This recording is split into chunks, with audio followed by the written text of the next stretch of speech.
2009, the V8 Ute title was the most hotly contested since the category's inception.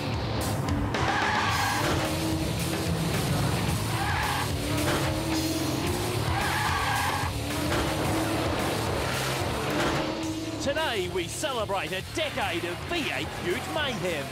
To help mark this momentous occasion, we've brought along a few legends to help liven up the party. This will be a birthday bash like no other. And knowing the Ute boys, it should take less than 10 seconds for sparks to fly.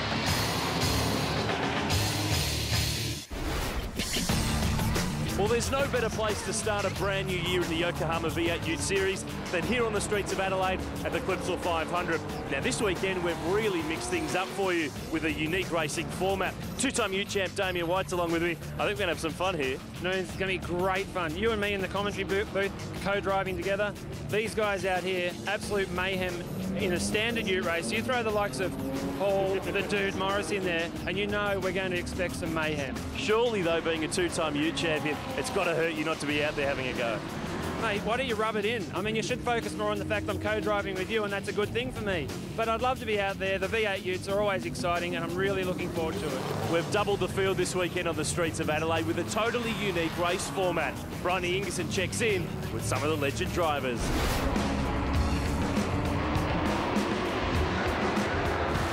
What happens when we let 32 V8 Ute drivers loose on the streets of Adelaide? Well, now we're about to double it. Both the regular series driver and their co-driver will compete in the final 12-lap race. But to start the weekend, the co-drivers will have their own race. It's been dubbed the Legends Race, and it reads like a who's who from both the motor racing fraternity as well as the sport and entertainment industries. He's best known for his memorable gold win at the 2002 Winter Olympics. But can Stephen Bradbury fend off his opponents and be the last man standing on the racetrack? Yeah, well, that's going to be part of my strategy here at Clipsal. I've never raced here on this track, and it is very intimidating for an inexperienced driver. But, you know, there's bound to be a bit of carnage out there. There always is in the Ute category, and hopefully I can pick up a few positions through that.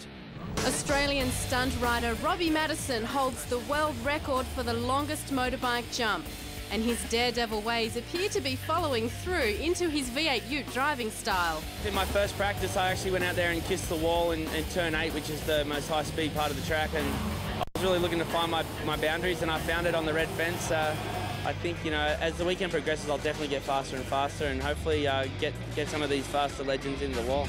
The list of motoring legends includes two-time Bathurst winner Tony Longhurst, rally specialist Rick Bates, and touring car veteran Andrew Madecki.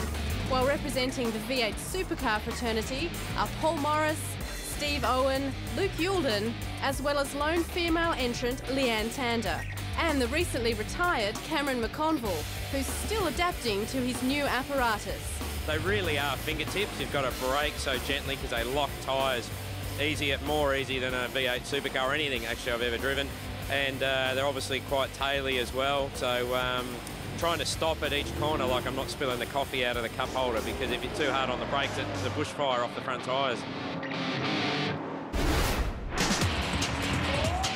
Green means go, so 2010 is underway. We're on the warm-up lap for the first race of the weekend, and this race, Damien, sees all of the legends behind the wheel, although Paul Morris is having a legendary problem. He wants to give all the boys to have a look at the track first, and let's do exactly that. Turn 1 and 2, big crashes there in the past. Turn 4 is a good passing opportunity.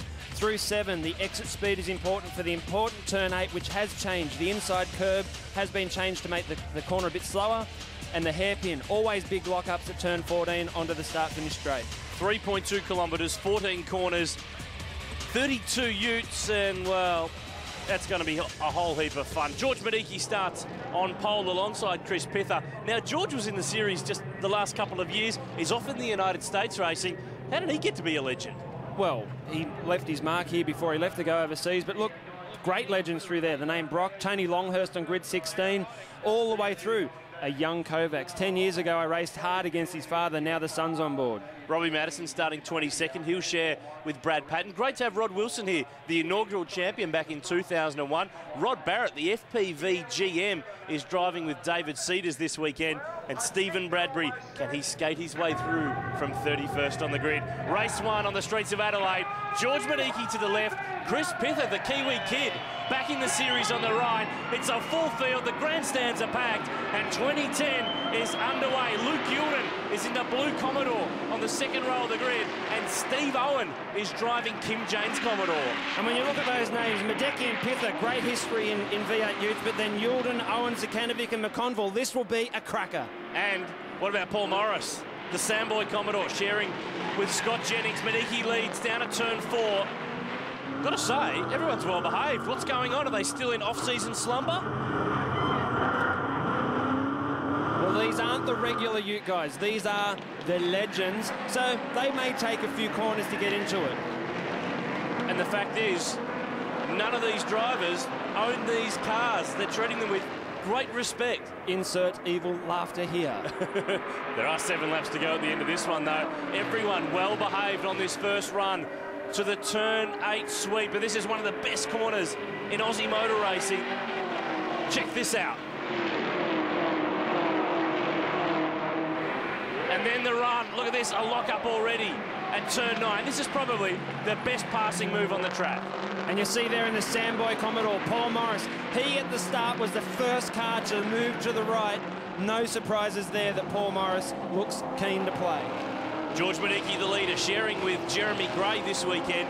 George has moved to the US, where he's become a development driver for the JTG Doherty team. Now, that's Marcus Ambrose's NASCAR team, and George is looking to do some late model racing this year, but couldn't help but come back home for this one. And speaking of Maniki's, his dad, Andrew, has got a ringside seat here in the championship-winning car, sharing with Jack Elsgood, and he's just copped a ding. What's going on here? Melrose and Andrew Maniki getting stuck into it. I think Melrose is a bit filthy that Marcus Zakanovic, who bombed it in there nice and late, made contact. Mal then's copped it from Medecky. Melrose, welcome to V8 Ute racing. Great to have Andrew back behind the wheel. Has stepped away in the last couple of years while young George has been developing his career. That's Rick Bates in the Jesus Racing Falcon of Andrew Fisher. Woo-hoo! Sideways on the exit, lock up on the way in.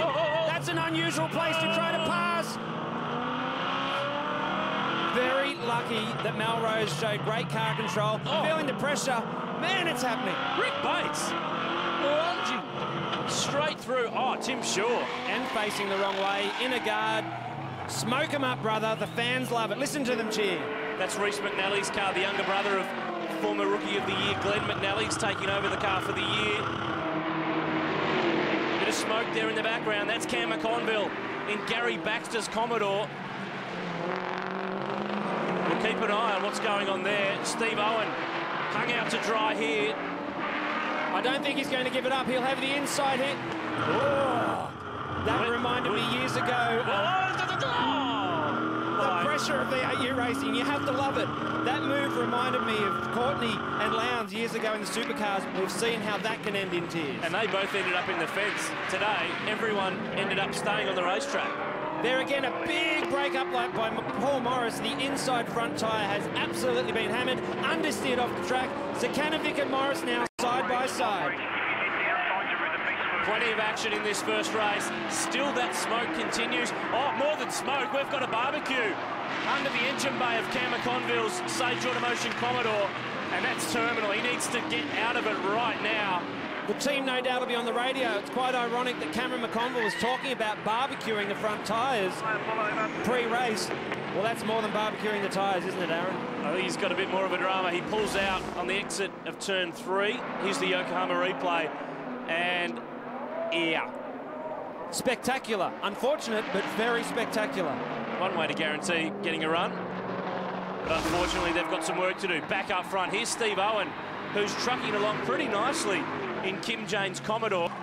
And trucking along nicely in the Fujitsu Series in the Greg Murphy Racing Commodore. So plenty of laps this weekend for Steve Owen. And he's up to second. Here's a move. Actually, when's there not a move going on at turn 9? Everyone is in on the action. Back with Rick Bates on the pacemaker in-car in the Jesus Falcon. Right in behind Melrose. And, of course, Leighton Cranbrook. This car's a Commodore. He's been in a Ford for the last couple of years. So a bit of a switch in the off-season for the former champion. But Melrose, who has done a great job in so many different cars over the years. Oh, that's not a good job. Tony Kavich, the workhorse Falcon, sharing with his son Ben.